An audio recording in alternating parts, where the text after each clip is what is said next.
লিখে আছে, এটা আমি উচ্চারণ করতেছি না। আমরা তো অন্য কোনো জায়গায় দিলে প্রথমে তো গায়ে হাত দিই, ওনাকে উপর থেকে।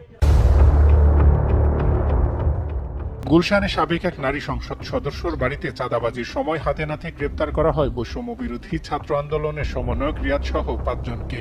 এ সময় পুলিশ সদস্যের চাকরি খেয়ে দেওয়া, এমনকি হ্যান্ডকাপ পরানোর সময় থানা জ্বালিয়ে দেওয়ারও হুমকি দিচ্ছিল তারা। ও আমার থানার মধ্যে এসে বলে যে সবগুলো চাকরি খাবো। গ্রেপ্তারের সময় ওই বাড়ির দারোয়ান এবং অপারেশনে অংশ নেওয়া একাধিক পুলিশ সদস্য এসব অভিযোগ করেন।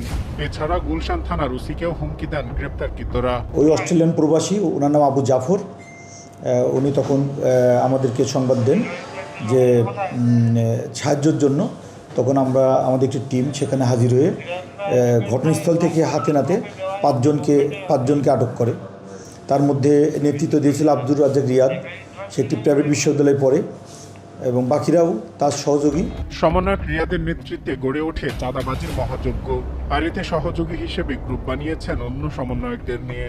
রাজধানীর মিরপুরের শাহ আলী থানার ভারপ্রাপ্ত কর্মকর্তা শফিকুল ইসলাম সহ অন্যান্যদের সামনে বৈষম্য বিরোধী ছাত্র আন্দোলনের স্থায়ী বহিষ্কৃত সমন্বয়ক আব্দুর রাজ্জাক বিন সুলাইমান রিয়াদের হুমকির একটি ভিডিও সামাজিক যোগাযোগ মাধ্যমে ভাইরাল হয়েছে।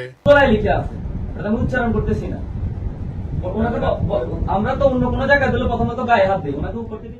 খোঁজ নিয়ে জানা যায় রিয়াদের মূল বাড়ি নোয়াখালী জেলার সেনবাগ উপজেলার নবীপুর ইউনিয়নের ৫ নম্বর ওয়ার্ডের নবীপুর বাজারের দক্ষিণ পাশে।